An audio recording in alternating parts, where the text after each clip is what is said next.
Halo semuanya, selamat pagi, siang, sore. Kembali lagi hari ini kita akan ngobrol-ngobrol santai sama Pandemic Talks. Hari ini episode ke-22 ya, kalau nggak salah ya. Udah berapa hari pandemi, jujur aku udah nggak ngitung. Cuman kayaknya ini udah berbulan-bulan dari bulan Maret. Hampir setengah tahun kah kita begini? Yes. Nah, hari ini Pandemic Talks kedatangan tamu spesial banget, yaitu adalah Mas Aji Santoso Putro. Panggilnya Mas Aji aja ya. Ya, Ya. Halo Mas. Halo Mas halo. Aji, salam kenal. Salam kenal Nah, aku nih semuanya. pengikut Mas Aji lumayan sering ngikutin beliau di Instagram. Mas Firza tadi katanya lebih sering baca Mas Aji di Twitter. Cuma Mas Aji ini sering ngomongin apa ya Mas ya? Ngomongin banyak hal ya. Jadi kita pengen hari ini ngobrol-ngobrol masih ada hubungannya sama pandemi, tapi juga kita pengen ngebahas lebih dalam tentang kesehatan mental, tentang mindfulness juga gitu. Makanya ini hari ini suaraku lebih tenang ya. Biasanya kita lebih menggebu-gebu. Kalau hari ini Iya, iya. mendadak lebih tenang dan lebih wise dan lebih turun gitu. Tonnya lebih ngebahas, lebih tenang. Iya, suaranya lebih ngebas tenang gitu. Biasanya Iya, iya. kita ngegas banget ya. Ini gasnya hari ini santai-santai aja. Nah, Mas Aji sendiri sebenarnya buat pertanyaan ngebuka aja, aku pengen tahu dari pengalamannya Mas Aji selama pandemi ini, perubahan apa aja sih yang Mas Aji rasain? Apakah ritmenya jadi berbeda? Apakah Mas Aji emang kesehariannya itu dulunya sering keluar rumah, apa sekarang jadi bikin kelas di rumah aja gitu, gimana? Ya, pandemi ini udah 6 bulan ya? Bener ya? Iya, iya. Ya. Dan selama 6 bulan ini, ternyata aku baru aku keluar rumah itu baru 3 kali. Oh iya, Iya. itu Jadi hebat loh Mas, hebat. total 6 bulan cuma 3 kali. 3 kali itu duanya itu fisioterapi punggung ya. Jadi saya Ah. cedera Mas ya. Punya ini permasalahan tulang belakang. Jadi kalau terlalu lama duduk, kurang gerak, kurang olahraga gitu, ya perlu di fisioterapi. Jadi 2 kali itu fisioterapi dan yang satu lagi itu aku ke salah satu stasiun TV diundang temanku untuk ngisi acara gitu. Hmm. Ya sebelum pandemi kegiatanku sebagai praktisi mindfulness ya. Mindfulness itu kan satu pendekatan, satu ilmu, satu kondisi bisa dikatakan juga bahwa aku melatih diriku untuk lebih be present di saat ini, di sini, gini. Sehingga sebelum pandemi itu aku berlatih untuk mengurangi kesibukan gitu. Berlatih untuk tidak sibuk, berlatih untuk lebih nyaman dengan keberadaanku di sini, gini. Gitu. Cuma sebulan sekali aku ngisi sesi, ya, bikin sesi untuk pelatihan gitu. Terus atau kadang diundang perusahaan untuk sharing tentang mindfulness, tentang kesehatan mental. Lalu semenjak pandemi, kegiatanku itu dialihkan ke online semua gitu. Sebelum pandemi itu aku sedikit mengenal diriku. Aku termasuk orang yang nggak suka pergi gitu. Jadi memang orang rumahan gitu. Tapi di awal pandemi itu aku merasa kayak oh oke, ya sama aja lah seperti sebelum pandemi gitu di rumah gitu. Seminggu, 2 minggu, 3 minggu itu mulai kerasa ternyata di rumahnya itu rasanya kok beda ya sebelum pandemi dan di saat pandemi gitu. Dan muncul rasa bosan, muncul rasa kesepian dan sebagainya. Ya itu sekilas pengalamanku sih di masa pandemi ini. Gitu. Kalau Muti sama Firsa ya gimana? Kita nggak Aku pernah share soal itu ya. iya ya kita nggak. Oh iya, iya. Kita Kalau aku selalu ngurusin orang lain sih, ngurusin COVID ya. Iya, iya. ngurusin orang lain. Muti dulu, Kalau Muti dulu. dipikir-pikir apa ya, beda sih jujur. Aku tuh mungkin beruntungnya karena sebelum pandemi itu aku habis lahiran. Jadi aku memang udah di beberapa bulan sebelum pandemi itu aku udah meyakinkan diriku bahwa kayak oh mungkin memang sekarang waktunya aku menurunkan frekuensi aku keluar rumah, aku juga cari pekerjaannya yang bisa dilakukan dalam rumah gitu. Nah kebetulan aku juga ngajar, dan ngajar itu cuman seminggu 2 kali aku harus keluar rumah, atau seminggu sekali aja, jadi kelasnya disamain gitu harinya sama. Jadi sisanya aku bisa di rumah, bisa main sama anakku, bisa lebih quality time sama keluarga gitu. Nah pas pandemi ada, bener-bener harus di rumah aja nih sekarang, jadi harus 100% aja. Dan jujur, aku mungkin keluar rumah jauh lebih banyak daripada Mas Aji deh kayaknya. Kadang-kadang aku masih, karena rumahku ini kompleksnya berdekatan banget, jadi nggak mungkin jalan pagi di rumahku. Aku kadang masih keluar rumah nyari suasana baru buat jalan pagi gitu sama anakku, sama suami aku gitu. Refreshing lah sebenarnya gitu. Sebenarnya aneh ya, kita dalam 6 bulan ini aku ngerasanya banyak beberapa fase diriku yang aku alamin gitu. Dari yang bosen, dari yang ngedapetin enaknya banget, ngedapetin ritmenya banget, bisa teratur gitu kan. Bisa kadang-kadang baru bulan lalu nih, wah itu kacau banget sih aku.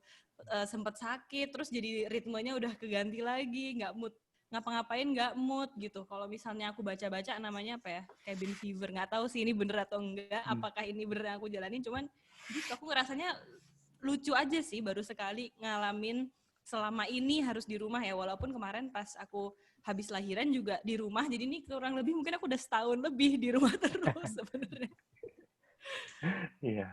Mas Haji, kita nggak apa-apa kan cerita-cerita Nggak juga? apa-apa, nggak apa-apa. Kita baru nyadar loh, Kita kita malah curhat ya malahan. kita nggak pernah cerita soal Iya, kita sendiri selama ini. Firsa gimana Mas Firsa? Kalau Mas iya, Firsa iya. gimana? Kalau saya ini emang 2 tahun ini lagi perjalanan spiritual, ini Asik. bahasa saya ya, sama perjalanan spiritualnya selain agama itu juga mencari ketenangannya itu, saya selalu ngulik kata-kata itu, be present, be present. Nah, terus di tengah tahun kemarin saya menemukan Mas Aji gitu loh. Be present-nya Mas Aji ditranslate ke bahasa Indonesia jadi apa? Di sini gini kan. Iya. Nah, itu jadi sebenarnya kalau buat saya pandemi ini buat saya yang introvert itu sebenarnya nggak terlalu ada perbedaan, saya nyaman. Nah, dengan visi misi tadi perjalanan spiritual yang di present itu, koreksi saya kalau saya salah ya Mas Haji, saya di rumah ini ya saya menemukan jati diri saya yang sebenarnya itu gimana. Semakin banyak ngobrol sama saya ingin berperan apa di sekarang ini ke keluarga. Jadi misalkan contoh simpelnya ya, kalau ada lantai kotor, ya saya nyapu, saya ngepel aja. Ini peran saya sekarang gitu loh. Plus paralel ya, kenapa ada pandemic talks ini juga, peran apa sih saya dan teman-teman sumbangsikan ke ya Society. apa ya, Society. society, alam semesta gitu. Asik. Walaupun mungkin pas keluar mungkin energi kita ada energi marah, energi apa, edukasinya mungkin kadang-kadang agak marah, agak tegas gitu kan, cadas. Tapi ya kembali lagi, pandemi ini membuat saya lebih mengenali diri saya, keluarga saya, anak saya, istri saya, orang tua saya juga. Lalu yang terakhir tadi apa, berapa kali keluar rumah, minimal 2 minggu sekali, beli ini sih, supermarket Superindo sih. Asik. Gitu doang. Nah ini karena di Semarang lagi ada urusan keluarga, frekuensinya lebih tinggi daripada itu, tapi protokolnya tetap ini. Tetap Ya. Parno ya. Tetap Parno. Jadi saya kalau lagi Parno, saya kadang-kadang ngebuka kata-kata Mas Aji sih, biar saya kembali ke bumi, tenang gitu loh. Asik. Oh, asik. Terima kasih. Itu serius Mas. Terima Makasih Mas. Terima kasih. Jadi kita Padahal senang banget sebenarnya. saya aja kadang masih belum tenang, Mas. Nah, Mas Aji yang nenangin siapa Mas kalau gini? Iya, kalau kita kan tinggal ngebuka sosial medianya Mas. Iya. Iya. Ya, Mas Kamil dulu mau cerita. Kamil dulu ya. Iya. Sorry. Di Jepang gimana kalau di Jepang?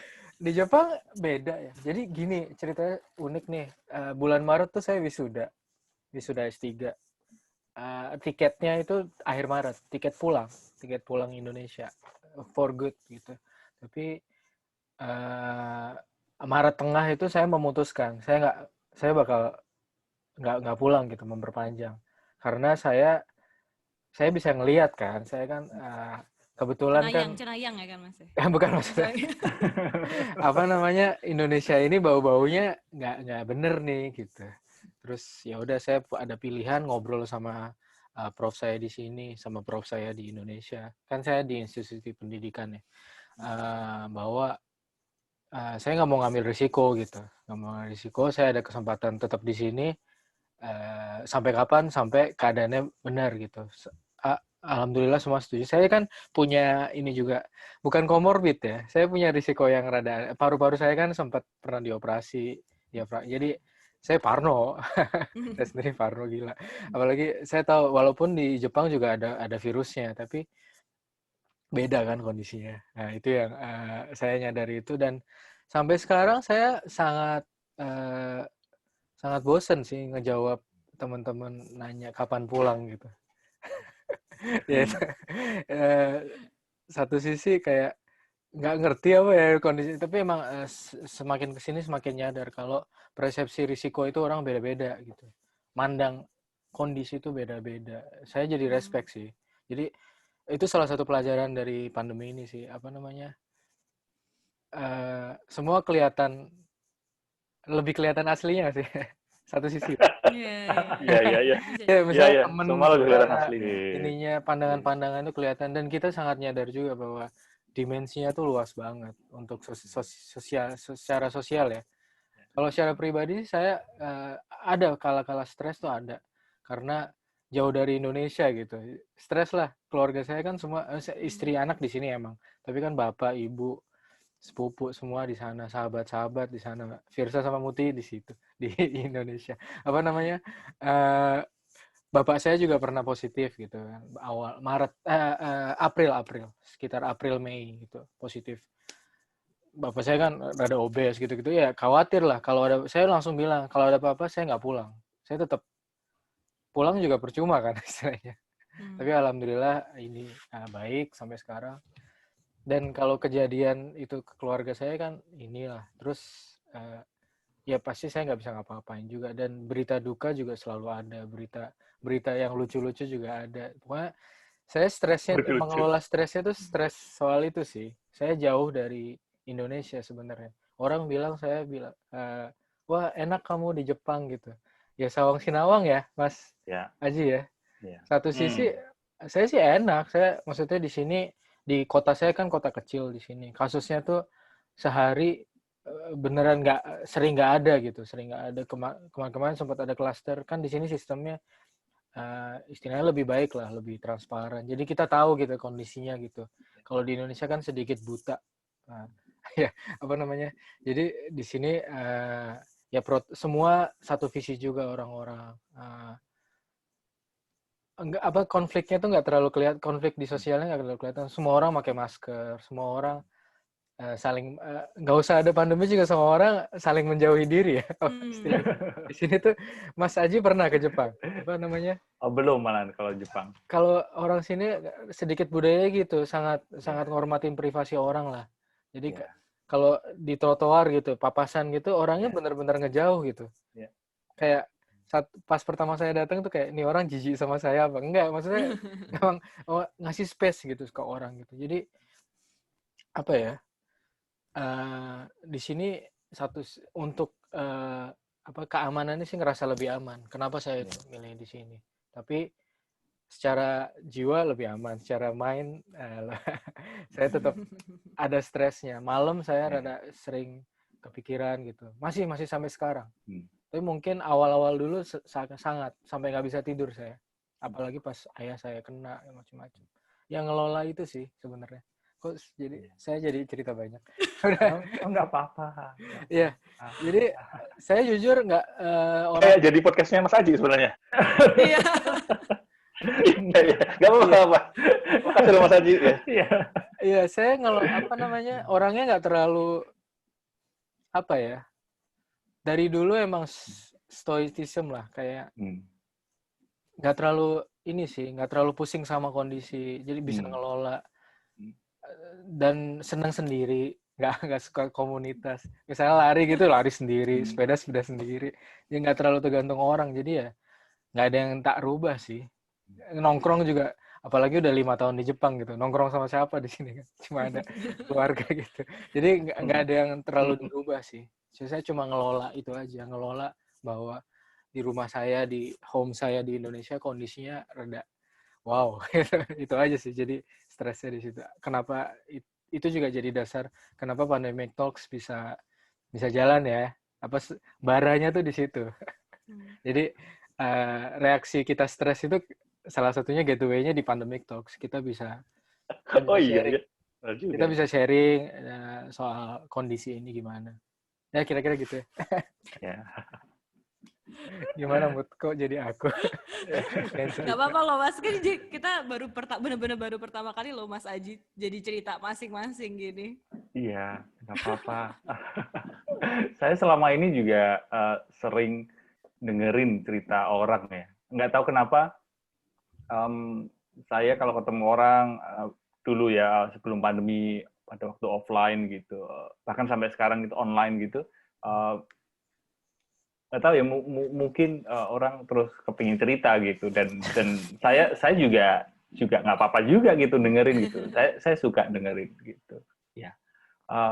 Cuma mungkin aku boleh nambahin dikit ya. Soal tadi kan aku di awal membuka obrolan dengan aku selama 6 bulan baru keluar rumah itu 3 kali ya.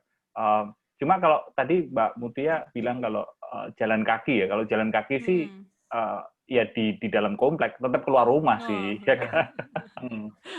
Meskipun ada juga olahragaku itu jalan kakiku itu di dalam rumah. Jadi aku men-challenge diriku untuk ya berolahraga di dalam rumah itu mungkin jalan kaki dari ruang makan ke kamar, dari kamar ke ruang makan terus bolak-balik gitu. Atau kalau enggak jalan di tempat gitu.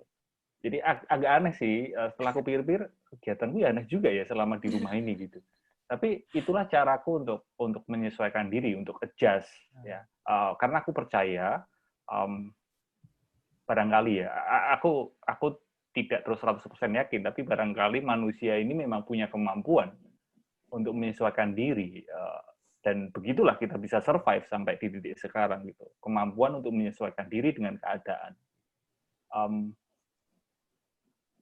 Meskipun aku dulu sebelum pandemi juga merasa orang rumahan, orang yang cenderung nggak suka keluar rumah gitu. Tapi aku pun juga merasa kesulitan gitu di dalam rumah gitu. Dan ada temanku yang bilang gini, ya enak lah Ji, kamu kerjaanmu bisa online gitu. Jadi keluar rumah hanya 3 kali gitu, dalam 6 bulan. Gitu. Ya mungkin benar juga ya, itu sebuah kemudahan atau privilege ya kan. Tapi seperti kata Mas Kamil tadi bahwa Wang Sinawang, aku pikir ya bisa jadi sebagian orang yang bisa di rumah selama masa ini lebih sering di rumah, itu pun juga mengalami kesulitan gitu. Jadi baik yang mesti keluar rumah untuk bekerja maupun yang bisa di rumah untuk bekerja, keduanya punya challenge, gitu. Punya kesulitan gitu, punya ketidakmudahan gitu. Ya Wang Sinawang itu tadi. Gitu. Ya. Ini banget ya, soalnya di budaya kita, aku nggak tahu ya, di circle saya tuh kayak ya itu suka bandingin tuh kayak udah kayak biasa sih. Iya. Dan bandingin ini loh, bandingin victim mentality gitu loh. Ya kan, aku lebih menderita gitu. Itu. Iya. Emang hidup ini perlombaan untuk menderita atau gimana? Itu dia. Ya victim mentality itu yang menjadi mungkin satu poin yang perlu kita sadari lah. Bahwa itu nggak baik kan dibiasakan itu. Ya nggak sih Mas? Iya. Gimana ya, Mas? Kalau misal aku terus jadi korban, lalu gimana kita bisa berbenah diri gitu? Perbaikan itu muncul ketika kita merasa bertanggung jawab atas apa yang terjadi gitu kan. Ya. Kalau terus nyalain gitu, ya kayak ini kan, kayak main games. Pernah nggak main games? Zamanku sih Nintendo. Lawas Zaman ya. Mas ya. Iya, terus zaman Mas. Atari malah. Atari. Kalau sekarang ya PS4 lah ya. Ya. Kalau pas kalah gitu, main apa sepak bola, main game kalah gitu. Kan FIFA situasi ya. ya situasi yang nggak sesuai keinginan. Terus nyalain sticknya yang rusak gitu. Dibanting. Nyalain wasitnya.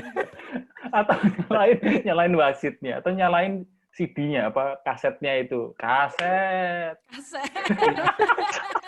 Jadul banget. Jadul banget ya, ya. Ya gitulah ya. Nah, ya itu mungkin juga terjadi dalam hidup sehari-hari. Bagaimana seseorang menyalahkan dan melepas tanggung jawab. Jadi tidak ada upaya untuk melakukan perbaikan. Hmm. Iya. Mas Haji, nanya boleh Mas Haji? Ya. Oh boleh. Saya pernah baca pendapat atau tulisan Mas Haji ini menarik ini lagi pas pandemi sih. Jadi ada nanya ke Mas Haji apa gitu di Twitter, Mas Haji jawabnya kita harus berpikir adil terutama kita jangan menolak sebuah berita negatifisme, tapi kita deal terhadap itu menjadi bagian semacam itu Mas. Nah itu iya Mas caranya Mas. Susah banget Mas. Iya. Kadang kita reaktif banget gitu ya. Iya, Sesuatu cepet. Kalau negatif juga ikut jadi negatif, kalau positif juga jadi ikutan positif. Iya. Ngatur main jiwa pikiran kita itu biar berpikir adil tuh kan susah Mas gitu loh. Itu piye Mas? Ya memang susah Mas, makanya aku pelajari ya. Kalau mudah aku pelajari. Benar. Ya, mungkin mulai dari mana ya? Ya sebatas aku belajar tentang mindfulness ya, tentang kesadaran diri.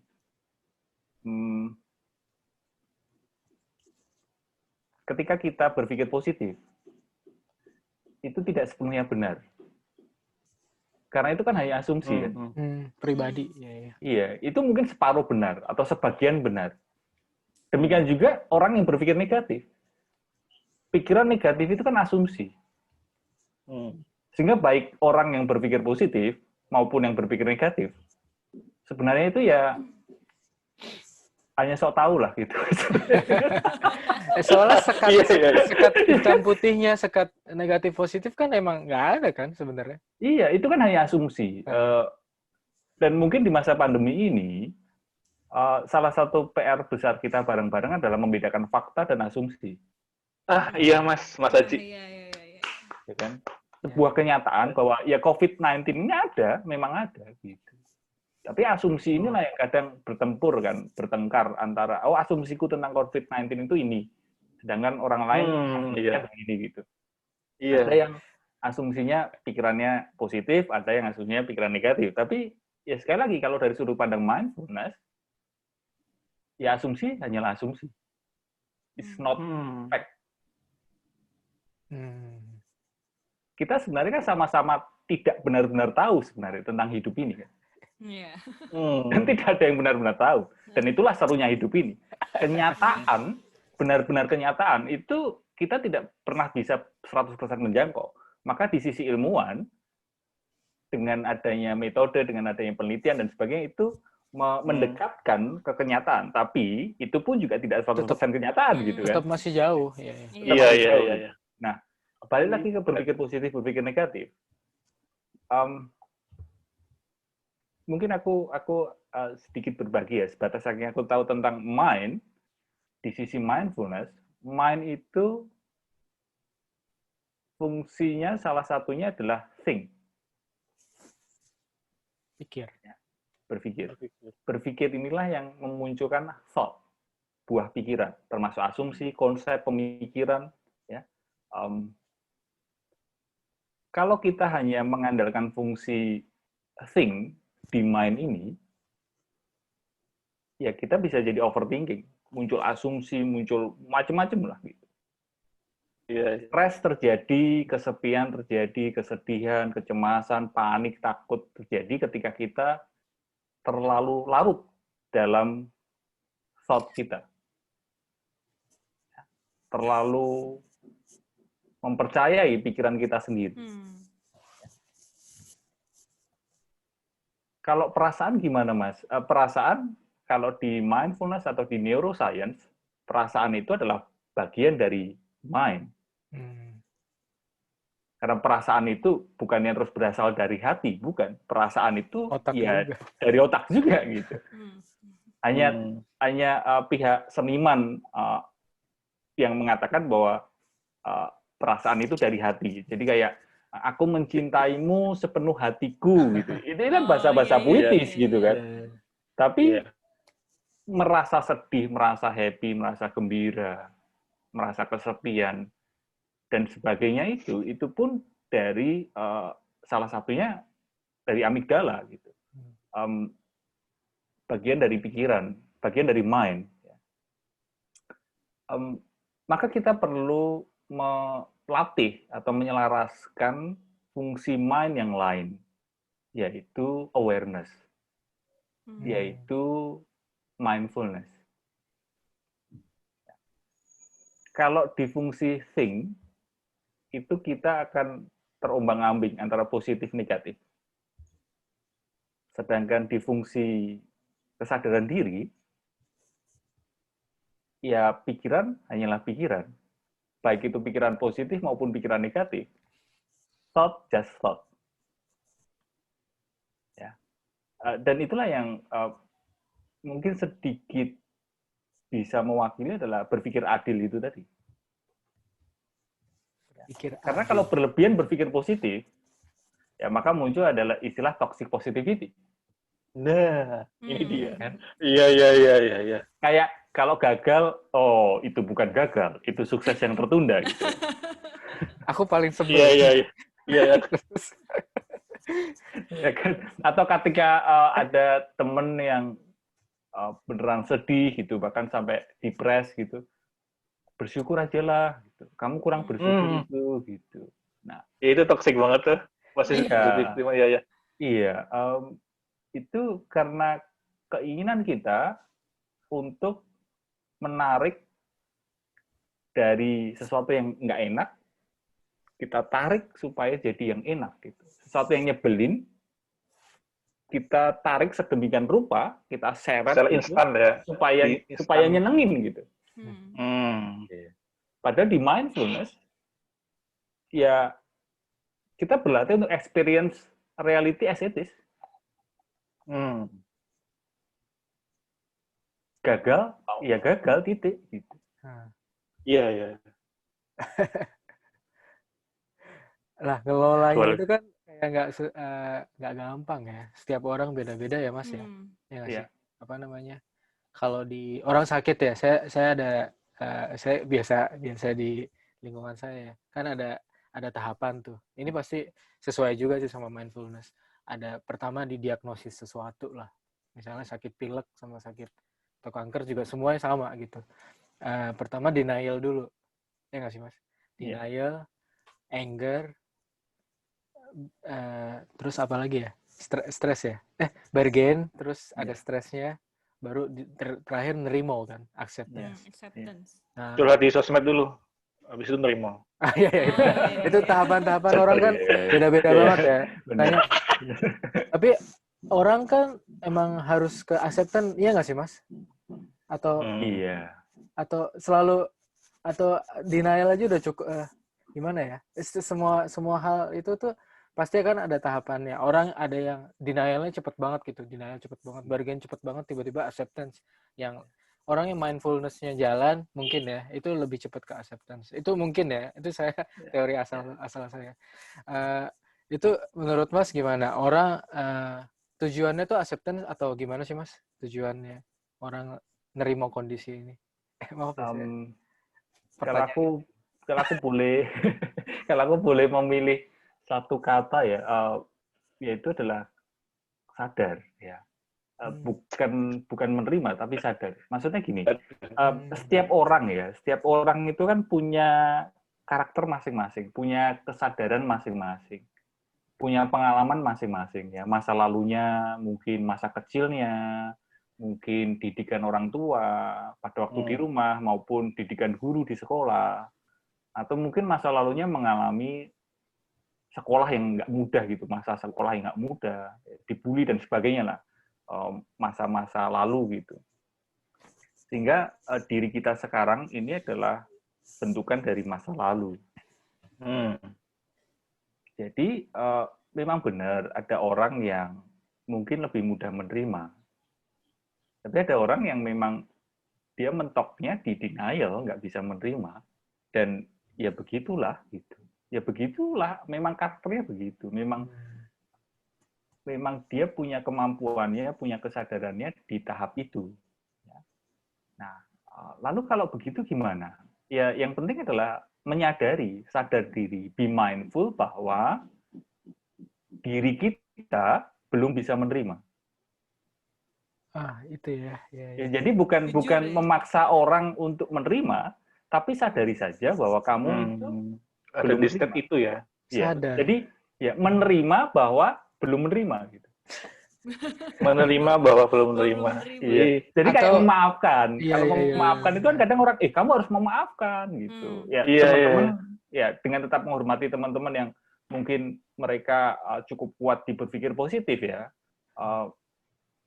Di luar mindfulness itu, ya kalau ada orang yang belum bisa memaafkan, cenderung diajak untuk, kamu harus memaafkan. Nah, itu ya. Jangan kalau mindfulness, ya nggak apa-apa kalau memang kamu belum bisa memaafkan. Terima dirimu bahwa kamu belum bisa memaafkan. Masuk. Dan itu berlaku di semua step ya. Terima bahwa kita tuh masih anger, masih dalam bargaining, masih dalam stres juga. Kita rada nyadar juga bahwa ini nih masih ada ini nih gitu. Itu kali ya. Masuk. Kalau mau dikaitkan dengan masa pandemi ini, clarity, kejernihan berpikir, terkait dengan decision making, ya memilih memutuskan pakai masker atau enggak keluar rumah, memilih memutuskan untuk mendekati kerumunan atau enggak, itu pun terkait dengan kesadaran. Gitu.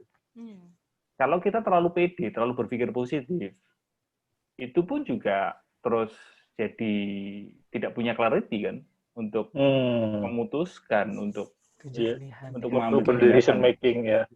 Demikian juga sebaliknya, berpikir negatif pun akan terjebak dalam parno yang berlebihan yang terus tidak bisa bergerak kemana-mana.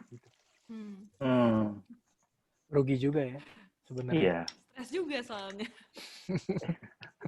Mas, tentang apa? Halo? Ya, tentang toxic positivity, Mas. Ya,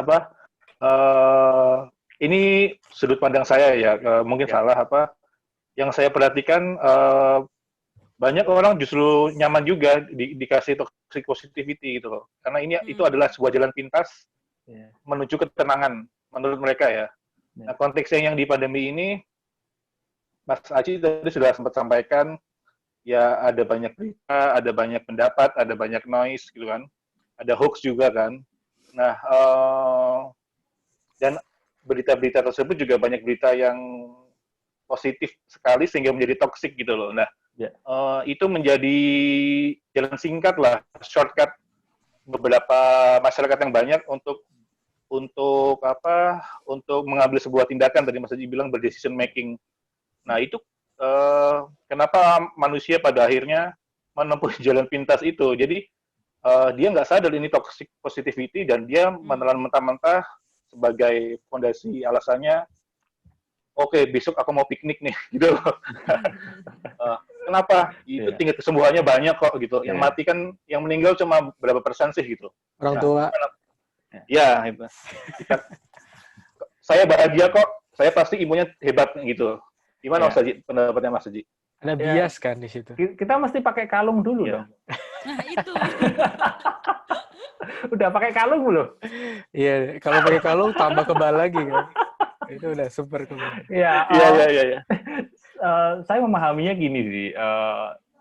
Tadi pagi itu saya tidur, ya semalam tidur terus tadi mau bangun itu agak malas gitu karena saya bermimpi indah.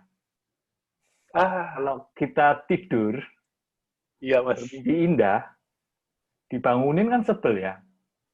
Iya, iya, iya. Ya, nah itu mungkin barangkali gambaran sebagian orang ya lebih memilih bermimpi indah daripada dibangunin, padahal itu hanya mimpi gitu.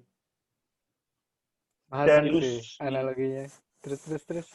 dan kalau dibangunin kan kadang kita malah marah-marah sama yang Nesu. bangunin kan. Iya. Iya, Padahal nusul-nusul ya Mas. iya, Nusul-nusul. padahal kan kita kepengen memberi saran bahwa ya seindah apapun itu hanya mimpi gitu. Ya wake up gitu. Maka di mindfulness ya karena Mas Kamil tinggal di Jepang, batas aku mempelajari salah satu genre meditasi ya. Aku memilih kata genre yaitu Zen. Zen itu Zen meditation itu yaitu wake up, bangunlah, bangunlah dari mimpimu. Mimpi itu adalah imajinasi, bayangan-bayangan yang ya itu tadi mungkin positif-positif gitu. Tapi ini bukan persoalan yang mudah. Kenapa? Ya ini terkait dengan ya pendidikan, pola bagaimana kita belajar. Dulu waktu kita jatuh, ya aku lah ya, aku dulu ketika aku jatuh waktu kecil gitu, mamaku, ibuku bilang ya tidak, terus diminta untuk menyadari sakitnya lututku, tapi berusaha mengalihkan dengan misal oh mejanya nakal gitu, atau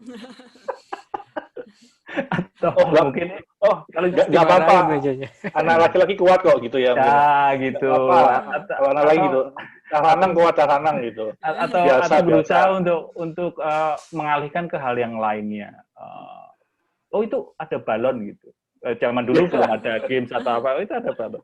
Nah itu kan aku sejak kecil kayak diminta untuk keluar dari realitas bahwa yang aku alami sekarang itu adalah jatuh dan sakit. Dan sakit itu di build sedemikian rupa bahwa sakit itu adalah sesuatu yang buruk gitu. Sehingga aku terlatih untuk berada di dunia fantasi di pikiranku, dan itu terbawa sampai sekarang, sehingga ya itu tadi mungkin menjawab pertanyaan dari Mas Firsa bahwa nyaman dengan sesuatu yang positif, impian, fantasi gitu. Jadi kalau tidak digitukan, dengan berada di dunia fantasi yang positif itu, ya, maka akan bahagia. Gitu. Atau mungkin dengan melonggarkan beberapa hal gitu di akhir-akhir ini ya, di masa pandemi kan kelihatannya ada kelonggaran di ini, di itu ya, aku tidak perlu menyebutkan ya. Melonggarkan ini dan itu dengan alasan bahwa karena dengan melonggarkan di bidang itu maka masyarakat akan bahagia gitu. Happy sendiri itu yang gimana sih itu kan yang perlu direnungkan. Atau jangan-jangan bahagia itu beda dengan gembira gitu. Bahagia itu dengan gembira. Iya. Yang selama ini kita persepsikan sebagai bahagia, jangan-jangan mungkin itu hanya sebatas gembira gitu. Kalau kita berpikir bahwa bahagia itu meningkatkan imunitas, iya, menurutku ya, iya. Tapi bahagia yang seperti apa dulu? Bahagia yang versinya adalah yang menerima kenyataan seapa adanya. Jadi bahagia itu bukan berarti ketika kita mendapatkan yang kita inginkan. Kalau kita mendapat, ya, iya, benar sekali. Ya. Dan sebatas aku sedikit melirik neuroscience, ketika kita gembira dengan ketika kita happy, bahagia, itu bagian otak yang bekerja itu berbeda. Joy dan happy itu sesuatu yang berbeda. Happy itu yang menerima kenyataan, bukan semata-mata mendapatkan yang kita inginkan. Jadi kalau perbedaan definisi ini juga perlu ditekankan ya Mas ya. Mungkin Iya. juga banyak yang lupa gitu, banyak gembira itu sifatnya sementara, jadi sekejap gitu. Kalau pengalamanku sendiri, ya tidak menutup kenyataan bahwa ya sejak kecil aku diajarin untuk capailah apa yang kamu inginkan, karena itu adalah sumber kebahagiaanmu. Gitu. Maka dengan prinsip itu, dengan pola pikir itu, aku menjalani hidup sehingga aku mendapatkan pekerjaan, aku mendapatkan pasangan gitu. Aku berjuang untuk mendapatkan rumah, untuk memuaskan keinginan-keinginanku. Gitu. Dan ternyata sebatas aku menelusuri rasa di dalam, di saat aku misal mendapatkan pasangan gitu, atau mendapatkan yang aku inginkan gitu, rasa yang muncul yang aku pikir itu bahagia, ternyata sifatnya hanya sekejap gitu. Hanya kayak spark gitu. Selang beberapa minggu, selang beberapa bulan itu terus kayak surut gitu rasanya itu. Gitu. Nah, berarti itu bukan bahagia, karena menurutku bahagia itu sifatnya selalu ready stock gitu, selalu ada. Kebahagiaan sejati itu, ya. Iya. Jadi kalau sesuatu itu hanya spark, itu bukan bahagia, itu gembira. Dan pengalamanku ya kalau aku hanya mengejar kegembiraan, ya aku jadi egois. Itulah yang terjadi sekarang, orang-orang dianggap egois karena mereka hanya bergembira sesaat dengan soalnya kongko-kongko, sadar hiburan tuh ya. Iya. Soalnya kesadarannya itu ya nggak sih? Ya karena berpikir bahwa beda-beda. Gembira itu adalah bahagia, padahal bahagia itu berbeda dengan gembira. Iya. Dan nggak sadar itu. Dan hal ini kan dilatih ya, Mas Aji. Ya nggak sih? Iya. Bukan yang instan gitu. Padahal pandemi ini kan instan banget ya. Siapa yang nyangka sih? Jadi di sini konfliknya kan. Kita istilahnya belum siap lah untuk secara ideal menghadapi ini. Kesiapannya pasti beda-beda. Karena mungkin di Indonesia kurang terlatih ya dari beberapa sisi, dari beberapa sisi ya, bukan semuanya jelek itu enggak. Ya soal tadi kan fantasi apalah. Ya sih itu kayak iya, soalnya saya kan udah 5 tahun di sini, tak bandingin ya. Di sini anak saya kan TK di sinilah. Beda banget. Serius kayak hal kecil-kecil nilai value-nya tuh yang diajarin tuh beda gitu, value empatinya ke orang, value itu kan peduli terhadap lingkungan, kesadaran sendiri, menghargai bahkan makanan, ya kan. Punyanya orang tuh kayak gimana, makanan tuh bener-bener nggak boleh ngambil punya orang atau berbagi itu kadang-kadang jarang karena ya punyaku ya punyaku ya punyamu, please respect gitu-gitu. Itu dari TK, dari itu yang aku pikir wah bedanya tuh di situ ya, beda orang bahwa ini tuh udah dilatih dari sononya gitu. Jauh banget dari pas praktisnya kan udah pas sudah dewasa di sosial, di kehidupan sosial di Indonesia kan budayanya sedikit beda. Tapi itu bukan jelek atau enggak ya. Ya tadi saya setuju banget. Itu bukan negatif atau enggak. Tapi emang karakternya ya, karakter kita emang beda gitu. Dan ya kesadaran diri. Iya. Sejak kecil ya,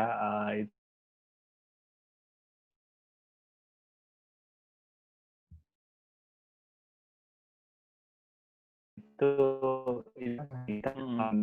jadi template ya Mas ya. Jadi template pemikiran massal gitu ini menurut saya. Iya.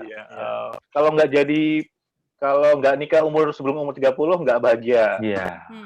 Kalau nggak jadi PNS nggak bahagia. Iya.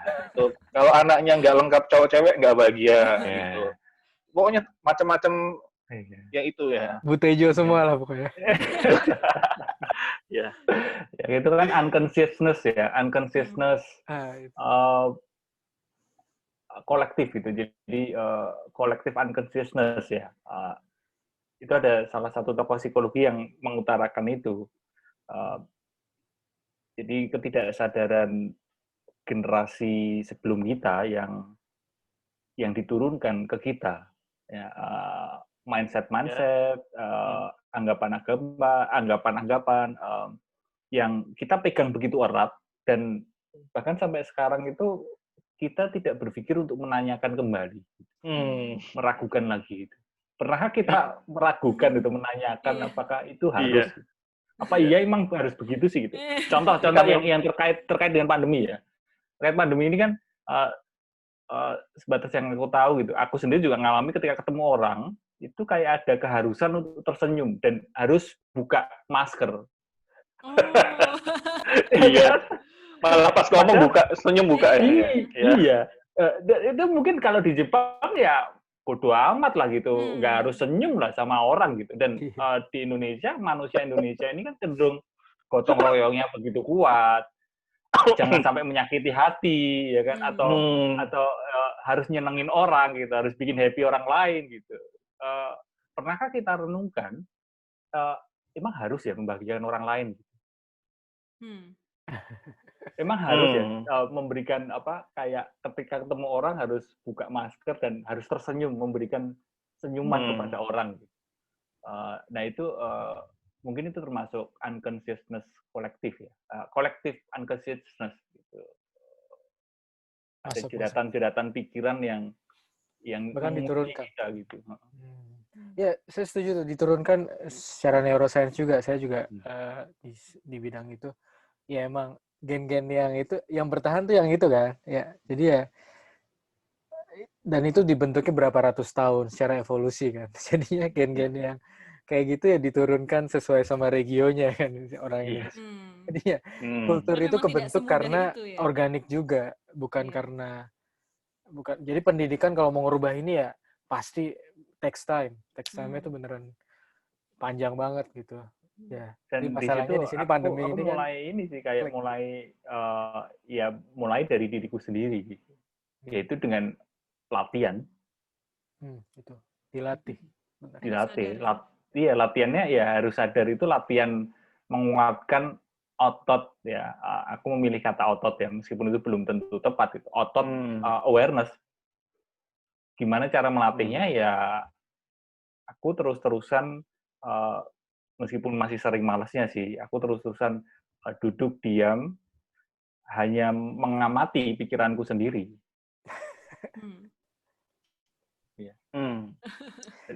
Just be, not doing. Itu ada meditasi bisa disebut bedanya meditasi, itu sama overthinking itu apa, Mas? Oh iya, meditasi overthinking. Yang meditasinya Mas Aji itu sama dengan overthinkingnya saya tiap malam nggak? Saya juga mau tidur kan tenang kan? Tapi kepikiran macam-macam. Sering pada berperang gitu loh, ya. Apa monyet-monyet di kepala tuh kayak. Ya, overthinking itu sendiri gimana sih gitu kan? Kita perlu menyelaraskan pemahaman dulu. Ya, overthinking itu kondisi yang gimana gitu? Apakah overthinking itu persoalan kuantitas jumlah pikiran? Ya. Atau overthinking itu sebenarnya kualitas relasi kita dengan pikiran kita? Gimana tuh Mas? Kualitas relasi kita, kualitas hubungan kita dengan pikiran kita. Jadi gini, praktisnya, misal aku di malam hari ya, di waktu Indonesia bagian overthinking, itu muncul pikiran. Pikirannya cuma satu gitu. Ya. Tapi hubunganku dengan pikiran itu deket banget, larut gitu. Aku attach banget. Aku menganggap bahwa pikiran itu beneran nyata gitu. Menurutku itu berarti aku sudah overthinking, meskipun jumlah pikirannya cuma satu. Jadi menurutku overthinking itu bukan soal banyaknya pikiran, atau lebih tepatnya mungkin overthinking itu bukan soal banyaknya buah pikiran, ya, quantity, bukan soal banyaknya thought. Tapi overthinking itu lebih ke Quality. Iya. seberapa larut, seberapa Berapa terseret Iya, ya, deep. dengan Iya, iya. thought kita. Meskipun thought Iya, kita iya, cuma satu, tapi kalau kita baper banget gitu, atau kita terlalu mempercayai pikiran kita, berarti itu overthinking. Nah, latihan mindfulness itu kurang lebih ya, itu kayak menjaga jarak, mengambil jarak dengan pikiran kita sendiri. Seramai apapun pikiran, sebanyak apapun pikiran, secerewet apapun pikiran, kalau kita berjarak dengan pikiran kita, ya kita tidak overthinking kan? Itu seperti kita nonton film gitu. Oke, Kita Mas nonton Haji. film Batman gitu. Ya, ya. Ya kan, benar lagi kapan ya Batman baru ya? Itu kalau kita nonton film, kita sebagai penontonnya gitu, bukan sebagai filmnya. Ya, aku paham maksudnya. Ya. Kalau kita larut ya bukan jelek sih, tapi kayak it's not worth ya sebenarnya kadang-kadang ya. Ya ilusi kan, Mas Kamil? Iya. Nggak worth gitu buat itu. Ilusi. Tapi Hayalan merenung juga itu, ya jadinya aku ya itu kalau. iya tertarik soal merenung itu deh, Mas. Apa tadi bilangnya? Mungkin kayak meditasi gitu kali ya. Apa diam, lihat deep ke dalam diri sendiri. Itu secara naluri manusia gitu sih. Tapi itu tergantung orangnya juga sih. Tapi saya juga punya bentuk meditasi saya. Firsa juga punya meditasinya.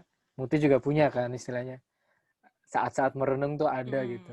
Tapi ya itu awareness ya, kesadaran akan kita tuh lagi ini tuh penting dan itu dijalanin tuh jarang juga. Ya, Mas Aji kan orang yang udah mempelajari ini, jadinya dia Mas Aji sadar punya waktu untuk ini kan melakukan itu secara rutin. Jadi istilahnya teratur lah. Tapi kalau orang-orang yang nggak tahu itu kan nggak nyadar juga, walaupun mereka tahu mereka kadang-kadang secara naluri merenung juga gitu. Ya ini aku cuma mau ngungkapin soalnya aku pribadiku tuh aku juga ada meditasinya sebenarnya Mas. Itu yang ngejaga aku sih, ngejaga pikiran-pikiranku.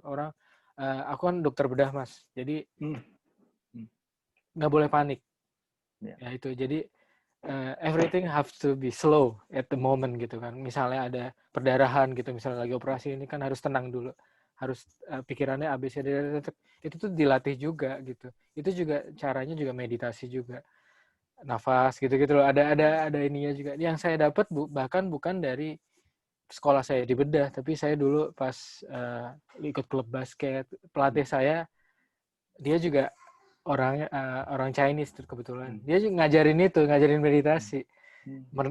Diam berkaca sama sendiri kayak gitu, nafas ya. Jadi terus selain itu kadang-kadang juga konsep zikir sama di agama juga kadang-kadang kayak gitu kan. Zikir itu menenangkan diri. Nyebut nama Tuhan itu bahkan di Al-Quran ala bidzikrillah tatmainul qulub tuh ada ayatnya yang firman Tuhan bahwa kalau kamu nyebut nama kalbumu tuh tenang gitu. Itu udah janjinya dari atas gitu. Jadi ada sebenarnya naluri dan spirit sisi ini tuh sebenarnya udah ada di manusia gitu. Tinggal kita nyadarin. Ya saya mau ngungkapin itu aja sih. Iya. Mas Haji, tanya lagi Mas. Boleh. Mas,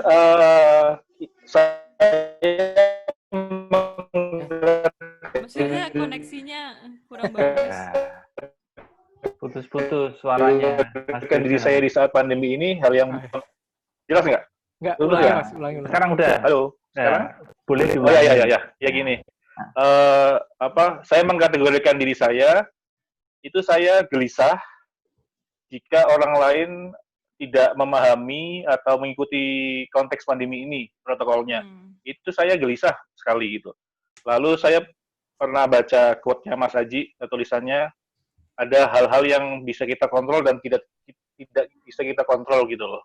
Ya. Nah, itu ketemu di titik temu tengahnya tuh bagaimana Mas untuk orang-orang seperti saya menyebut diri saya sih jadi ngurusin orang lain sih. Makanya ada pandemic talks gitu loh. Nah, itu kadang saya berpikir, Kamil juga pernah mengungkapkan di episode sebelumnya apa, ini salah nggak ya pandemic talks ini? Kita terlalu ngurusin orang lain nggak sih gitu loh. Iya. Gitu loh. Kita ragu sih sebenarnya, ragu. Ini bener nggak sih kita jalanin ini? Sharing. Ya, Kayak Apa gitu. berarti kita kurang Dari- mindful ya, kurang melihat ke diri sendiri gitu. Karena kita ngelihat orang lain terus. Tempat Ya, lain, orang baik. lain apa gitu. Pertanyaannya bagaimana mencari titik temu, titik tengahnya antara ini hal yang bisa kita bantu, ini bukan urusan saya, ini adalah di luar kontrol saya, dan bagaimana cara mengontrol mind kita bahwa ya memang di luar banyak orang-orang yang tidak bisa mengikuti protokol ini, dan Firza, Kamil, sama Muti, ya jangan gelisah gitu. Itu hidup mereka gitu. Ya. Kenapa di beban kita ada, di pundak kita sekarang kan ada tanggung jawab itu, Mas. Kadang buat gelisah gitu. Iya. Iya. Gimana, Mas? Rada ini ya, kompleks. Mindfulness. Ini 3 orang nyusahin Mas Aji sebenarnya. Nggak apa-apa. Mindfulness itu bukan berarti terus pro di satu pihak gitu. Maksudnya bukan berarti terus cuma ngurusin diri sendiri dan meniadakan ngurusin orang lain. Gitu. Ya. Jadi mindfulness ini melampaui dua itu gitu. Termasuk positif negatif itu kan mindfulness memang melatih diri kita untuk beyond that. Kita tidak terlalu memusingkan tentang positif negatif karena di dalam positif ada negatif, di dalam negatif ada positif. Demikian juga kalau bicara soal ngurusin orang lain itu sebenarnya juga ngurusin diri kita sendiri kan. Dan di mana batasnya yang ditanyakan Mas Firza kan itu. Mungkin diawali dengan kesadaran bahwa satu-satunya yang bisa mengubah diri seseorang adalah dirinya sendiri. Kita tidak bisa mengubah orang lain. Gitu. Ya. Tapi bukan berarti terus kita tidak berusaha untuk melakukan perbaikan atau memberi saran gitu. Kayak pandemic talk ada ini pun aku rasa juga perlu kita lakukan. Seperti layaknya aku juga bikin IG live, aku bikin mungkin tulisan-tulisan atau bahkan memberi saran teman-temanku atau saudaraku di keluarga gitu untuk pakai masker gitu. Ya. Tapi tidak terus dengan cara yang keras gitu. Jadi di mindfulness ini memang melakukan upaya untuk perbaikan bersama, tapi caranya itu cara yang compassion gitu. Compassion. Ya, dengan cara yang welas asih, dengan cara yang ramah. Ya. Karena mungkin orang yang tidak mematuhi aturan, gitu ya, bisa dikatakan begitu ya, itu mereka berangkat dari kondisi pikiran atau berangkat dari ada kekerasan, ada kemarahan di dalam dirinya, sehingga dia tidak bisa berpikir jernih. Karena ada kemarahan di dalam dirinya, ada ketergesa-gesaan, ada unwholeness mindset, sehingga memilih sikap tindakan yang sebenarnya tidak perlu dilakukan atau jangan dilakukan sama mereka. Maka kalau kita berusaha melakukan perbaikannya dengan cara yang keras juga, yaitu pada akhirnya malah jadi bumerang buat kita gitu.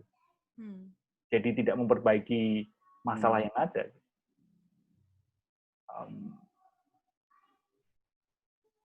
Bahkan kalau kita tarik jauh, sebelum pandemi, sebagian masyarakat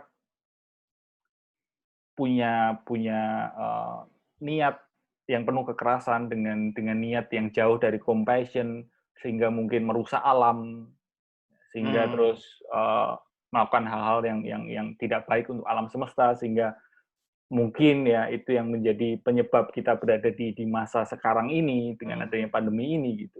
Jadi di masa pandemi ini mungkin PR kita bareng-bareng adalah mengurangi segala bentuk kekerasan di Bukan diri fisik. kita sendiri gitu. Iya, bukan fisik ya. Bukan fisik, tapi kemarahan di dalam diri kita gitu. Bagaimana kita berkarya, bagaimana kita berupaya, tapi sebisa mungkin niat kita itu sesedikit mungkin kekerasannya gitu. Jadi kemarahannya ya dikurangin. Lah, itu tipsnya gimana, Mas? Ya, Aku self compassion. Iya, pernah baca ini deh. Pernah baca ininya Mas ya, berpikir holistik. Itu aku menarik sih. Kayak udah lama Mas nulisnya itu. Itu secara teknis itu menurutku sangat bisa dipraktekkan. Memahami kondisi. Yang kedua, aku nggak tahu ini Mas atau siapa ya. Empati sih, empati. Jadi dua itu gimana Mas menurut Mas? Mikir holistik sama empati. Jadinya keluarannya adalah yaitu kekerasan ke diri kita berkurang atau ideal gitu. Gimana Mas? Ya, bisa dimulai dari kita memahami di dalam diri kita itu ada benih keras dan juga ada benih lembut. Di dalam diri kita itu ada benih jahatnya dan juga ada benih baiknya. Ya. Jadi bukannya terus itu wajar Mas ya. Itu wajar ya. Wajar. Jadi bukan berarti kita ini suci banget gitu juga enggak sih. Kalau kita mau karena kan ya iya. ada unsur-unsur enggak sucinya sih ya gitu. Ya, again nyambung cerita Mas Aji yang tentang kita di masa kecil, kita juga dididik buat nggak boleh marah kan. Nggak boleh marah, sabar mulu gitu kan. Sabar gitu. Tidak boleh marah, jangan berpikir negatif gitu. Jadi seolah-olah ya itu bukan bagian dari diri kita gitu. Iya. Itu bagian dari diri kita padahal. Termasuk gelisah tadi ya. Mas Firsa bilang bahwa gelisah. Jangan gelisah gitu. Atau cemas gitu. Bu, besok mau ujian UMPTN. Jadul banget kan. Gak usah gelisah. Udah, tenang aja. Kamu besok bisa gitu. Padahal kita beneran gelisah gitu. Pokoknya berdoa gitu ya. Pokoknya berdoa nanti gelisahnya. Ya. Anjuran berdoa itu jadi jalan pintas juga bagi orang tua. Iya. Bagi kita semua juga kan. Iya. Kalau manusia ini mungkin kalau bener-bener bingung gitu kan, ujungnya menggantungkannya dengan hal-hal yang nggak kelihatan kan gitu. Yang magis. Iya. Karena kita sangat takut dengan ketidakpastian. Yes. Padahal kita terus dunia ini penuh dengan uncertainty, apalagi pandemi ini ya. Iya. Dan itu sebenarnya hal yang wajar. Cuma kalau kebablasan sangat takut dengan ketidakpastian, apa yang terjadi ya masa pandemi terus terlalu mengandalkan upaya-upaya yang sebenarnya itu nggak masuk akal gitu, kayak apa ya maksudnya, kayak ya kan kalau sakti gitu maksudnya.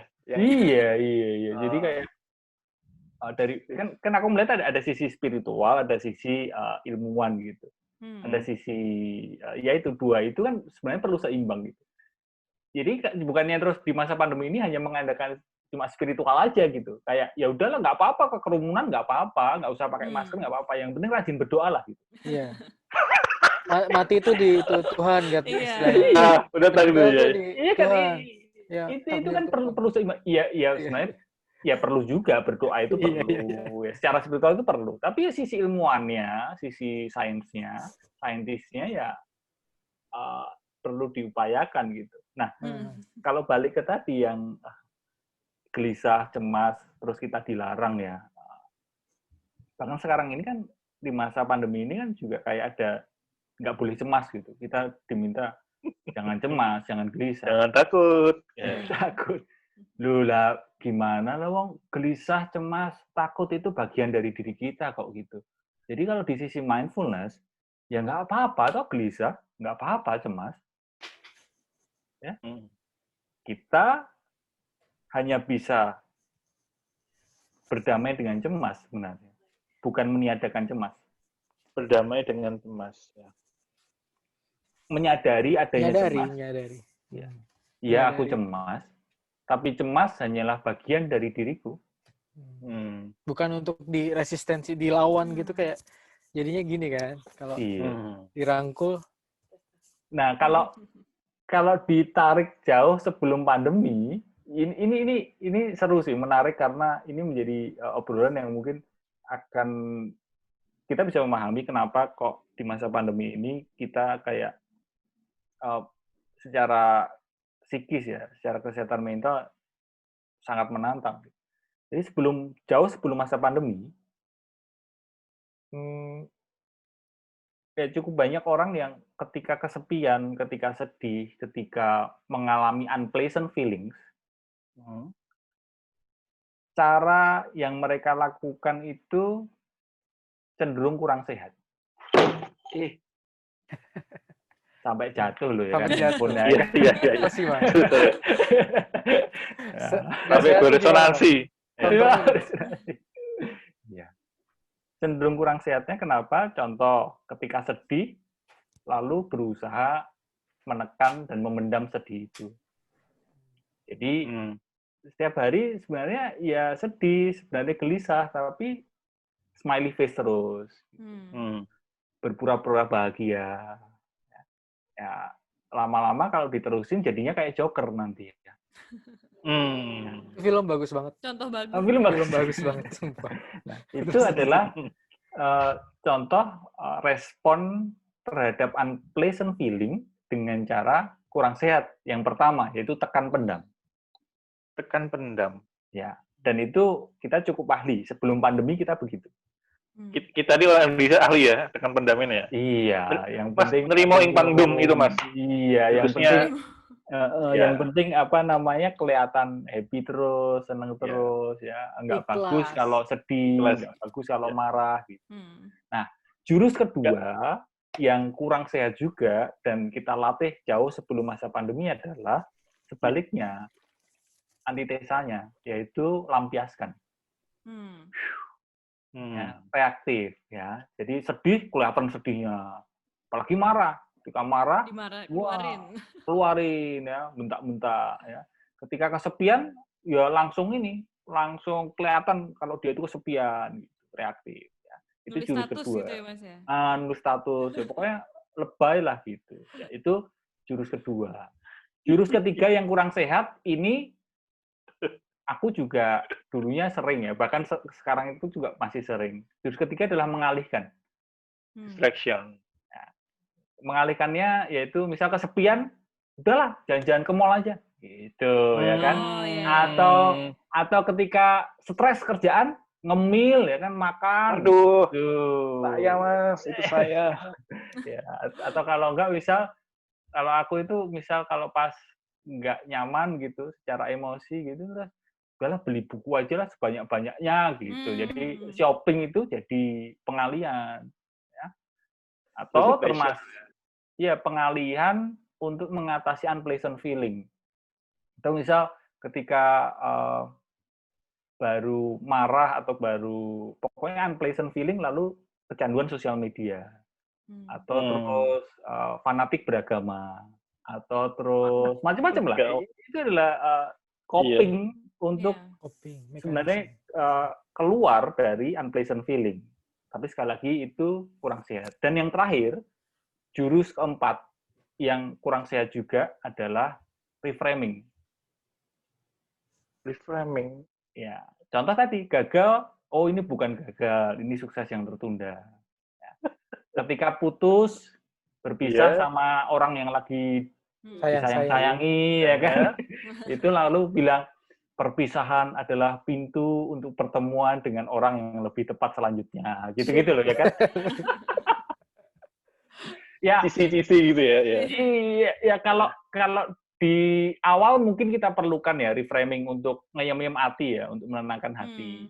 Iya. Tapi in the long run, kita jadi denial, kita jadi tidak menerima kenyataan. Ya. Nah, karena kita sudah terlatih 4 jurus itu, bayangin, ketika pandemi datang, ketika kita mengalami masa pandemi, remuk teman-teman.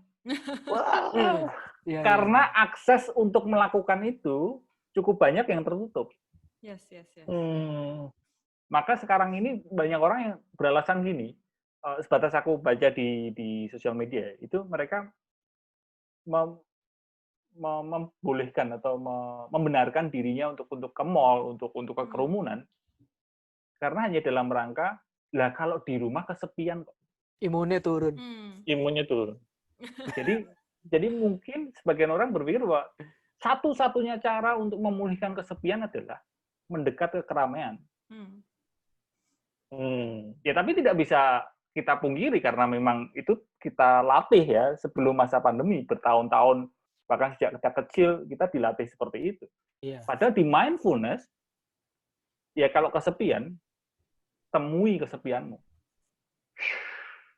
Tapi itu berat loh Mas kedengarannya. Kayak gimana masa udah Itu sepi ditemuin lagi gitu kesepiannya. Butuh keberanian yang luar biasa besar, Mas ya.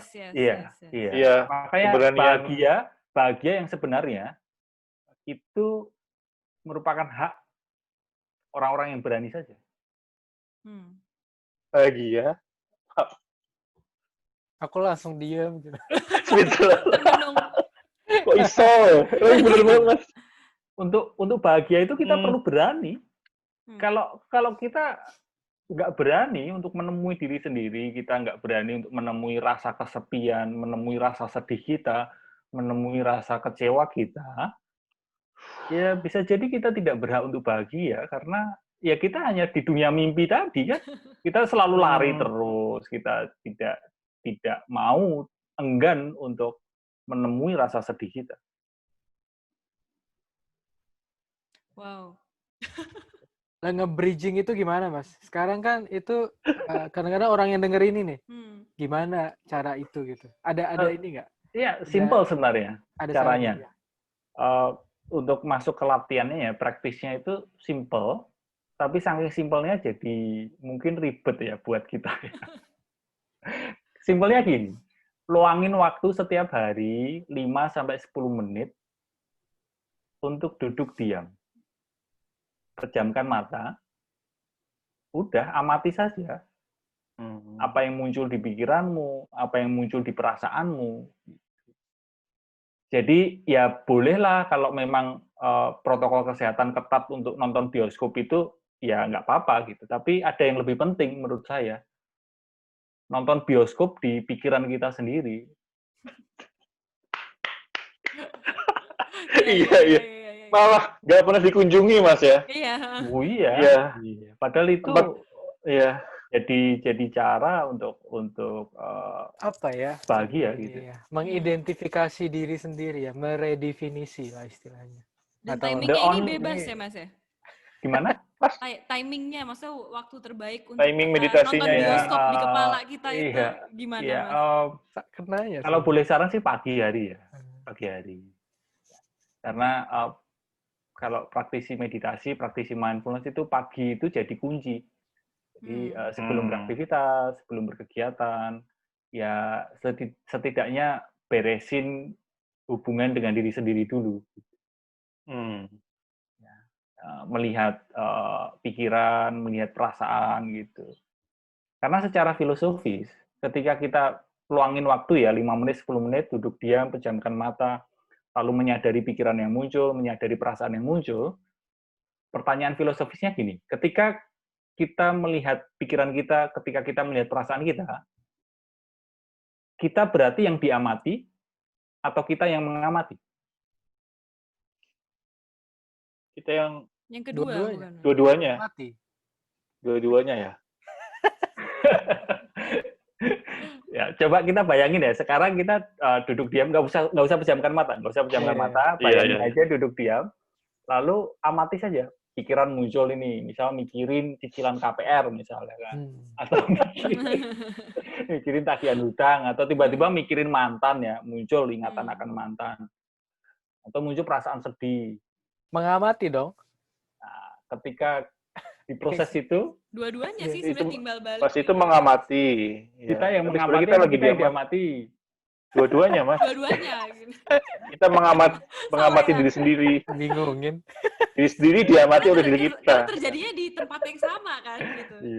Iya. Yang kita amati apa? Pikiran kan? Pikiran. Iya. Pikiran dan perasaan, apakah itu sepenuhnya diri kita? Iya dong. Soul-nya kita di iya. Kita lebih ke posisi pengamat ya. Pengamat. Iya. Kita kan yang mengamati. Iya kan? Kita yang mengamati pikiran dan perasaan itu kan. Yes. Ya, ini yang jarang kita sadari. Termasuk aku pun juga jarang menyadari bahwa ternyata kita ini adalah pengamat pikiran dan perasaan kita. Ketika kita menyadari pikiran, ketika overthinking misal, kita kan sebagai pengamat pikiran itu, kita bukanlah pikiran itu kan. Yes. Bukan. Kalau kita terus mengingatkan diri kita akan hal ini, kita sebagai pengamat, observer, bukan objek yang diamati, sebenarnya kita bisa sedikit demi sedikit lebih tenang. Masuk. Aku mengerti. Observer, kita hanya pengamat, Yes. pengamat pikiran, pengamat kegundahan hati kita, Diri sendiri. hanya pengamat. Dan Mas, di meditasi analisis ini sendiri gitu. Iya. Meditasi ini yang dimaksud mohon maaf beda dengan ritual agama Mas ya. Bukan sholat, sembahyang atau berdoa pada Tuhan ya, beda ya. Di Jadi setiap ini agama, Jadi memang Ya. menyediakan waktu 5-10 menit untuk diri sendiri kan. ya, Untuk berhubungan dengan diri sendiri kan ya. di setiap agama dan Iya. kepercayaan, sebatas aku sedikit Ada sih. mempelajari ya, setiap agama dan kepercayaan sebenarnya mengajarkan hal ini. Yang kayak tadi aku Namun, bilang kan, ada. Tafakur, saat Iya. teduh, ya kan? Atau meditasi itu sendiri, mungkin di agama Hindu, Buddha itu bicara soal meditasi itu. Tapi esensinya ya, kalau yang aku pelajari kan memang di luar agama dan kepercayaan, maksudnya sifatnya umum, universal gitu. Esensinya adalah kita mengamati pikiran dan perasaan kita. Di situ ada rasa keikhlasan, ada rasa enough gitu, ada perasaan kebercukupan gitu, ada di saat latihan itu kita sudah merasa sampai. Gitu. Selama ini teman-teman kayak merasa setiap hari dalam menjalani hidup itu kan kayak ada satu tujuan yang Kayak balapan terus ya. Balapan terus, jadi kayak menetapkan tujuan terus dikejar. Capek. Gitu. Iya, capek itu. Nah, tanpa sadar memunculkan rasa capek. Dan rasa capek inilah yang membuat kita mungkin jadi salah memilih. Memilih pilihan hidup, Mas, maksudnya? Termasuk memilih untuk tidak pakai masker, memilih untuk mendekati kekerumunan. Oh iya. Karena capek aja gitu. Aduh. Capek lah, ya kan capek hidup ini. Decision making ya, jadinya. Hidup gue gitu ya. Karena rasa ego depletion kan. By the way, Mas, ini kita ngobrol udah 1 jam lebih. Kira-kira ada pertanyaan terakhir dari Mas Kamil, Mas Firza juga? Atau mungkin Mas Aji malah mau nanya kita. Sebenarnya. Atau Mas Aji gimana? Ada ini nggak? Ada yang bukan pesan ya? Penilaian terakhir lah. Apa yang mau disampaikan? Penilaian. Ke publik lah. Untuk pandemi ini. Karena ini apa ya?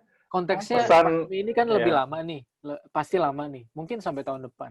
Mungkin kondisinya nggak jauh beda dari sekarang. Itu kita semua harus punya framework yang kuat di kita masing-masing kan, biar bertahan lah, ya nggak? Soalnya harus kan lebih melihat ke diri ya, lebih ya, self-evaluate. itu gimana, Mas coba dirangkum, Mas Aji. Asik. Permintaannya susah banget, Mas. Susah loh. Aku susah ya merangkum itu tadi apa yang. Iya, ada satu sisi lah. Pesan dari Mas Aji aja sih. Ada 1 aspek atau 2 aspek monggo. Apa ya? Kayak dijebak gitu ya, Mas ya, kerasanya ya. Iya. Mungkin Mas Firsa mau tanya apa lagi, Mas? Kayak mau mengalihkan. Distraksi. Saya mau cerita aja sih, Mas. Jadi 2 tahun ini kan saya mencoba mencari deep lesson itu kan, memaknai lah ya, dan mempraktekkan kan. Jadi di Netflix ini 2 bulan lalu ada yang serial Michael Jordan itu, Mas. Last Dance.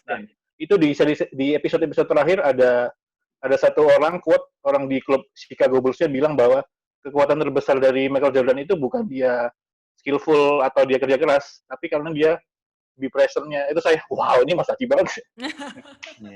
Tapi ngomong-ngomong, Ya. Phil Jackson, pelatih Phil Jackson, Chicago Itu Bulls sama meditasian LA banget. Lakers. Iya, Mindfulness. Dia Sampai mindfulness. genre-nya genre suku Indian, Mas ya, kalau nggak salah ya. Ya, Nggak dia ya? sampai ada bukunya kan, Five Rings itu Iya, yang dia menang berapa kali NBA ya itu ya. Ya, Iya sih. kapan itu saya juga diundang pelatih basket di Indonesia gitu. Oh ya? Pelatih klub basket ya. Ya bicara soal mindful di basket gitu. Jadi gimana pemain itu ketika di basket di lapangan ya Bisa. sebisa mungkin ya itu enjoy the game gitu. Yes.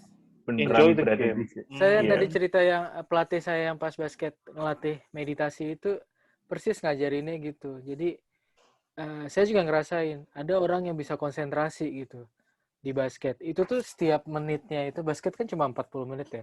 Itu tuh bisa lama semua gitu. Bisa terjadi lama banget kalau kamu konsen dan bisa mindfulness itu kan, bisa meditasi. Iya. Tapi kalau ada hal-hal lain terlalu ini itu tuh cepet banget. 40 menit tuh cepet banget tiba-tiba kalah jauh gitu. Itu Kalau saya nggak bisa ngerasain. ngeblok pikiran-pikiran gitu ya Mas Ya, ya. itu- Jadi itu, nggak iya. nggak fokus sama basketnya aja gitu. Nah, saya kan saya kan anak lapangan ya. Jadi yang ngerasa juga gitu kalau enjoy sama yang tanding gak enak tuh jauh banget. Dan enjoy itu ya itu dilatih. Dan Iya. saya juga pembacanya Michael Jordan, pembukunya Michael Jordan dulu, biografinya ya dulu yang dibikin sama siapa. Itu juga soal mindfulness ini juga dia ngomonginnya. Saya lupa penulisnya siapa. Itu juga Michael Jordan tuh bener-bener konsentrasinya itu yang dilatih. Apa namanya? Pelan-pelan. Tandingnya bener-bener 1 menitnya tuh dinikmatin gitu-gitu. Jadi sebenarnya kalau dihubung-hubungin ada sih sama Phil Jackson. Iya. Dan konsentrasi yang ada di sini ya, yang dimaksud konsentrasi di mindfulness itu bukan konsentrasi yang sepanang gitu, bukan konsentrasi yang kayak memperhatikan Iya, ada salah kaprah diksi itu Mas ya. Ujian gitu ya pusing. Iya, kayak Iya. mungkin kalau Mbak Muti ini ya dosen, misalnya ada dosen yang mungkin galak gitu ya waktu kita kuliah dulu gitu kan, kadang kan terus mahasiswanya kalau guru waktu sekolah dulu jadi konsentrasinya itu konsentrasi yang capek gitu. Sedangkan mindfulness enjoy the game ya kalau di basket itu enjoy the game. Konsentrasi yang bukan konsentrasi tapi awareness gitu. Kayak kesadaran yang luas gitu. Kesadaran yang beristirahat gitu. Gimana ya kesadaran yang beristirahat? Kesadaran. Jadi kan setiap detiknya tuh kayak lama dinikmati gitu kan, Mas. Ada jadi slow gitu. Jadi ya itu saya juga susah ngungkapin. Dan mungkin itu terus kita bisa ngelihat bagaimana si Michael Jordan itu bertanding kan di lapangan basket itu dia beneran kayak bermain gitu, bener-bener bermain gitu. Esensi bermain itulah yang sebenarnya mungkin bisa kita terapkan di dalam hidup ini, menjalani hidup ini, bahkan di masa pandemi ini kita lebih ya bukannya terus terlalu takut, tapi juga bukannya terus terlalu lost gitu. Konsentrasi tapi konsentrasi yang relax gitu. Enjoy the game. Enjoy the game. Ya. Yes. Karena kalau enggak, aku bayangin ya, ini mungkin bisa jadi obrolan yang di segmen terakhir gitu ya. Aku bayangin itu, misal ada suatu eksperimen di satu rumah ada 10 orang. Dan 10 orang itu dilarang keluar rumah. Lalu di dalam rumah itu dikasih hewan yang berpotensi membahayakan jiwa, membunuh. Selang beberapa waktu, beberapa minggu, beberapa bulan, kira-kira ini 10 orang yang di dalam rumah itu, apa yang mereka lakukan, apa yang terjadi? Ya itu hewannya yang ituin. Kalau mereka Dibunuh. waras semua, mereka bersatu sih. Kalau mereka waras semua ya. Kalau konsentrasi, Iya. terus pikirannya tenang jejak bahasa Jawanya itu Iya. di bumi, mereka bersatu. Iya. Tapi Nah, tapi secara yang terjadi psikologis ya, nggak secara gitu yang psikologis, ya. ya yang terjadi adalah secara psikologis kemungkinan 10 orang itu akan saling berantem Selamat. karena ada pressure, ada ketakutan yang luar biasa. Situasi yang mencekam membuat orang begitu sadis, bahkan untuk memakan temennya sendiri gitu. Karena manusia ini memang ya itu mungkin hanya sekumpulan nature-nya gitu, egois. Dan mungkin itulah gambaran kita di masa pandemi ini ya. Sedikit demi sedikit ada orang yang kelihatannya mudah marah, ada orang yang ya emosian gitu. Karena kita sama-sama berada di kondisi yang begini gitu. Yes.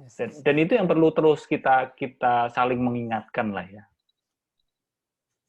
Mungkin ini kayak aku berpikir gini, mungkin coronanya ini ya, virusnya ini mungkin malah bingung mungkin. Bingung, iya. Kan harusnya kan kita bersatu, bergotong royong melawan dia gitu, melawan corona ya. Ini ribut sendiri-sendiri. Corona malah bingung, malah pada ribut sendiri kan. Iya. Setuju. Yang terakhir ini kan malah pada debat ini kan Mas ya, ada profesi A itu yang tadi saya bilang membela profesinya terus menyerang profesi lainnya loh. Yang profesi di situ gedungnya udah dibuka. Yang saya kok belum gitu. Nah itu jadi isu yang di bawah tuh jadi pada berantem itu. Konteks besarannya yang kemanusiaannya tuh jadi nggak ada memang. Ada sisi egoisnya jadi bingung. Juga ya, Mas?